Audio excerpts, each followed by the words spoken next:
Bob Moore talking about the BRRRR process again. We're now in the lower level of the house that we have been talking to you from.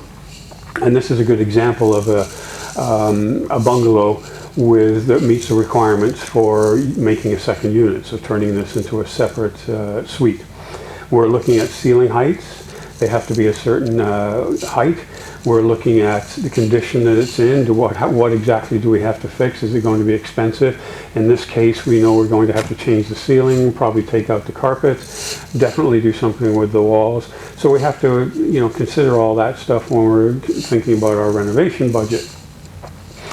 But I want to get back to a little bit about how do we choose these houses. First of all, this house is in an A+ neighborhood. It's one that has been lived in since the 1960s, so a lot of the stuff is run down or out of date, whatever. However, the neighborhood is in an area where a lot of people want to live. There's a lot of amenities nearby, schools, shopping, the major highways, etc.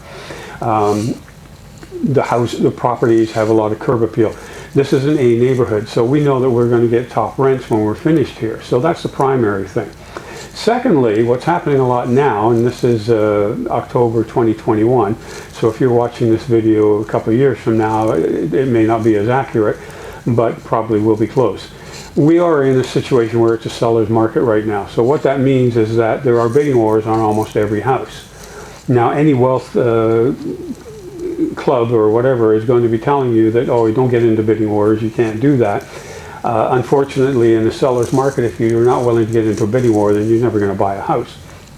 Your investor-savvy realtor should know how to navigate those bidding wars and win them for you, as long as you both understand what that's going to take. And in many cases, it means that you're going to have to go above list price, sometimes a lot above list price, and you need to know exactly when it doesn't make sense anymore. And the way we figure that out as realtors is we look at the local sales, what's been happening lately, and we know that this house is valued at a certain amount. Now, in a bidding war, sometimes if somebody wants to live here and they're not an investor, they might be emotionally attached and bid a little bit higher to make sure they get this house. So how much higher do you go without thinking you've paid too much for this house? Well, here's my theory. This is an A neighborhood. So within reason, we could never pay too much for this house, within reason. And that's because by the time we're finished renovating and refinancing, it's going to be about 6 months to a year later. The appreciation on this house on its own is going to increase the value. What we do to it is going to increase the value. So that 10 or 20,000 that you think you pay too much to get this house for really is lost in the shuffle. And the reason that's important is because you got the location that was right.